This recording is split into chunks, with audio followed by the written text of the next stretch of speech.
Praise the Lord. கர்த்தருடைய நாமம் மகிமைப்படுவதாக. கிறிஸ்துவுக்குள் அன்பான தேவ ஜனமே, இயேசு கிறிஸ்துவின் நாமத்தில் உங்களை ஆசீர்வதிக்கிறோம், வரவேற்கிறோம்.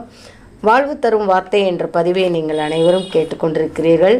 இன்றைய நாளில் வாழ்வு தரும் வார்த்தையாக கர்த்தர் யாரிடத்துல எல்லாம் பிரியமாய் இருக்கிறார் என்று வேதத்தில் சொல்கிறார் என்பதை வேத வார்த்தையின் மூலமாக நம்ம தெரிந்து கொள்வோம். நாம் ஒருவர் மேல் ஒருவர் பிரியமாக இருக்கிறோம். கணவன் மனைவியிடம் பிரியமாக இருக்கிறார்கள், மனைவி கணவனிடம் பிரியம் வைக்கிறாள், பிள்ளைகள் தாய் தகப்பன் மேல் பிரியம் வைக்கிறார்கள். ஆனால் எல்லார் மேலும் கர்த்தர் பிரியமாக இருக்கிறார் என்று வேதத்தில் பார்க்குறோம். சங்கீதம் 37:23 நீங்கள் பார்க்கும்போது, நல்ல மனுஷனுடைய நடைகள் கர்த்தரால் உறுதிப்படும், அவன் வழியின் மேல் அவர் பிரியமாக இருக்கிறார். நல்ல மனுஷனுடைய வாழ்க்கை, அவனுடைய நடைமுறைகள் கர்த்தருக்கு பிரியமாக இருக்குது.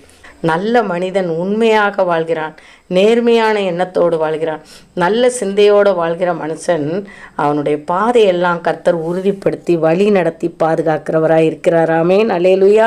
கிறிஸ்துவுக்குள் அன்பான தேவ ஜனமே, இப்படிப்பட்டவர்கள் மீது தேவன் பிரியமாக இருக்கிறார். அவர்கள் விழுந்தாலும் அவர் தாங்கி பிடித்து கொள்கிறார். அதுதான் வசனம் சொல்லப்படுகிறது. அவன் விழுந்தாலும் தள்ளுண்டு போவதில்லை, தமது கையினால் அவனை தாங்குகிறார். அடுத்தது வசனம் பார்த்தீங்கன்னா, சங்கீதம் 41:11-12 பார்த்தோமாண்டால், என் சத்ரு என் மேல் ஜெயம் கொள்ளாததினால் நீர் என் மேல் எவ்வளவு பிரியமாயிருக்கு என்பதை அறிவேன். ஆமேன். என் சத்ரு என் மேல் ஜெயம் கொள்ளாததினால், தாவீது தன்னுடைய வாழ்க்கையெல்லாம் போராட்டத்திலே கழித்தான். அவன் எவ்வளோ பெரிய ராஜா, அவனுக்கு எதிரடையாய் சவுலுக்குரியவர்களும் கூட இருந்தவர்களும் யுத்தத்துக்கு வரும்போதெல்லாம் ஆண்டவர் அவனை பாதுகாத்துக்கிறார். சத்ரு ஜெயம் கொள்ளாததினால் கர்த்தர் என் மேலே பிரியமாக இருக்காருன்னு தாவீது சொல்லுகிறான். என் சத்ரு என் மேல் ஜெயம் கொள்ளாததினால் நீர் என் மேல் பிரியமாக இருக்கிறீர் என்பதை அறிவேன் என்று தாவீது சொல்லுகிறான். இங்கே வேதத்தில் பார்க்குறோம். கிருபைக்கு அடுத்ததாக பார்த்தோம் என்றால், கிருபைக்கு காத்திருக்கவர் மேல் கர்த்தர் பிரியம் வைக்கிறார். முதலாவது நல்ல மனுஷனுடைய நடைகள் மேல் கர்த்தர் பிரியமாக இருக்கார். அடுத்ததாக என்னப்பா, சத்ரு ஜெயம் கொள்ளாததினால் என் மேல் பிரியமாக இருக்கிறேன் தாவீது சொல்லுகிறான். அடுத்து கிருபைக்கு காத்திருக்கவர் மேல் கர்த்தர் பிரியமாக இருக்கிறார். சங்கீதம் 147:11 பார்த்தீர்கள் என்றால், தமக்கு பயந்து தமது கிருபைக்கு காத்திருக்கவர்கள் மேல் கர்த்தர் பிரியமாக இருக்கிறார். தமக்கு பயந்து, கர்த்தருக்கு பயந்து அவருடைய கிருபைக்கு காத்திருக்கவர்கள் மேல் கர்த்தர் பிரியமாக இருக்கிறார். எருசலேமே கர்த்தரை ஸ்தோத்ரி, சீயோனே உன் தேவனை துதி. ஆமேன், அல்லேலூயா. கிறிஸ்துவுக்குள் அன்பான தேவ ஜனமே, கிருபைக்கு காத்திருக்கவர்கள் மேல் கர்த்தருக்கு பயந்து, தமக்கு பயந்து அவருடைய கிருபைக்கு காத்திருக்கும் போது கர்த்தர் நம்மை பிரியப்படுத்துகிற தேவனாய், பிரியமுள்ள தேவனாய் இருக்கிறார். நம்மேல் பிரியம் கொண்ட தேவனாய் இருக்கிறார். கிருபைக்கு காத்திருந்தோம். ஆண்டவரே உம்முடைய கிருபை எனக்கு வேணும், ஆண்டவரே உம்முடைய கிருபை எனக்கு தாங்க, உம்முடைய கிருபை என்னை வழி நடத்தட்டும் என்று கிருபைக்காக காத்திருக்க மேல் பலவீன நேரத்திலும் சுகவீன நேரத்திலும் கர்த்தருடைய கிருபைக்காக நம்ம கிருபையை சார்ந்து கொள்ளும்போது, அவருக்கு பயந்து ஜீவிக்கும் போது கர்த்தர் அவர் நம்ம மேல் பிரியமுள்ள தேவனாய் இருக்கிறார். அதுக்கு அடுத்த வசனத்தை பார்த்தோன்னா 12 எருசலேமே கர்த்தரை ஸ்தோத்ரி, சீயோனே உன் தேவனை துதி, அவர் உன் வாசல்களின் தாழ்பால்களை பலப்படுத்தி உன்னிடத்துள்ள உன் பிள்ளைகளை ஆசீர்வதிக்கிறார். ஆமேன், அல்லேலூயா. கர்த்தருக்கு பயந்து அவர் கிருபைக்கு காத்திருக்கவர்கள் மேல் அவர் வாசல்களை தாழ்பால்களை என்ன செய்வாராம்? பலப்படுத்துவார். அவருடைய கிருபைக்கு காத்திருக்க, ஆண்டவரே அதிகாலையில் எழுந்திரிச்சு நம்ம தகப்பனை பார்த்து, ஆண்டவரே உங்களுடைய கிருபை இன்னைக்கு நாள் முழுவதும் என்னை வழி நடத்தட்டும், காலையிலே உங்களுடைய கிருபையினால் என்னை திருப்தியாக்கும், உங்களுடைய கிருபை என்னை தாங்கட்டும், பலவீன நேரத்தில் உங்களுடைய கிருபை என்னை தாங்கட்டும், சுகவீன நேரத்தில் உங்களுடைய கிருபை என்னை தாங்கட்டும் என்று சொல்லி நாம் துதிக்கும் போது அவர் என்ன செய்கிறாரு? தம்முடைய கிருபைக்கு காத்திருக்க மேல் பிரியமாக இருக்கிறார். ஹல்லேலூயா. கர்த்தர் நாமம் மகிமைப்படுவதாக.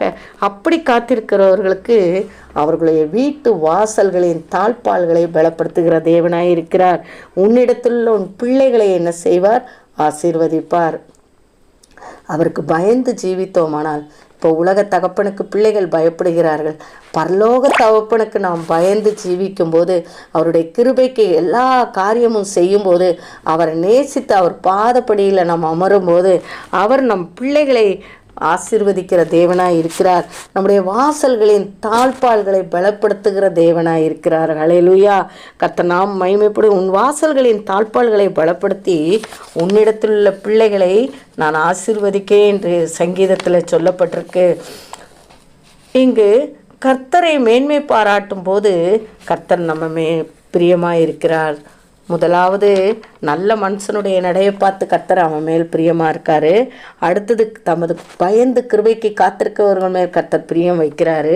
அடுத்ததாக பார்க்கும்போது கர்த்தரை மேன்மை பாராட்டி அவரை துதிக்கும் போது கர்த்தர் நம்ம மேல் பிரியமாக இருக்கிறார். ஹல்லேலூயா, ஹல்லேலூயா. மேன்மை பாராட்டுகிறவன் பூமியிலே கிருபையும் நியாயத்தையும் நீதியும் செய்கிற கர்த்தர் நான் என்று என்னை அறிந்து உணர்ந்திருக்கிறதை குறித்து மேன்மை பாராட்ட கடவன் என்று கர்த்தர் சொல்கிறார். மேன்மை பாராட்டுகிறவன் கிருபையின் நியாயத்தையும் நீதியும் செய்கிற கர்த்தர் நான் என்று என்னை அறிந்து உணர்ந்திருக்கிறதை குறித்து மேன்மை பாராட்ட கடவன். இப்படி கர்த்தரை மேன்மை பாராட்டுகிறவன் மேல் நான் அதில் பிரியம் கொள்கிறேன், இவைகள் மேல் நான் பிரியமாக இருக்கிறேன் கர்த்தர் சொல்லுகிறார். ஹல்லேலூயா. எரேமியா 9:24 பார்த்திங்கன்னா, மேன்மை பாராட்டுகிறவன் மேல் கர்த்தர் பிரியமாக இருக்கிறார். அவரை கனப்படுத்தும் போது, அவர் நாமத்தை மகிமைப்படுத்தும் போது கர்த்தர் அவன் மேல் பிரியமாக இருக்கிறார். அடுத்ததாக பார்த்தோம் என்றால் உற்சாகமாய் கொடுக்கிறவனிடத்தில் மேல் கர்த்தர் பிரியமாய் இருக்கிறார் என்று பார்க்கிறோம். 2 கொரிந்தியர் 9:7 பார்த்தோன்னா, அவனவன் விசனமாயும் அல்ல கட்டாயமாயும் அல்ல தன் மனதில் நியமித்தபடியே கொடுக்க கடவன். உற்சாகமாய் கொடுக்கிறவனிடத்தில் தேவன் பிரியமாய் இருக்கிறார். கொடுக்கிற காரியத்தில் நம்ம உற்சாகமாய் தேவனுக்கு நம்மளால் ஏன்ற காணிக்கையை கொடுக்கும்போது, ஊழியங்களுக்கு செய்யும்போது, மற்றவர்களுக்கு நன்மையான காரியங்களை செய்யும்போது அவர் அதில் பிரியப்படுகிற தேவனாய் இருக்கிறார். ஆமேன். ஹல்லேலூயா. உற்சாகமாய் கொடுப்பது என்பது தேவனுக்கு ரொம்ப பிரியமானதாகும்.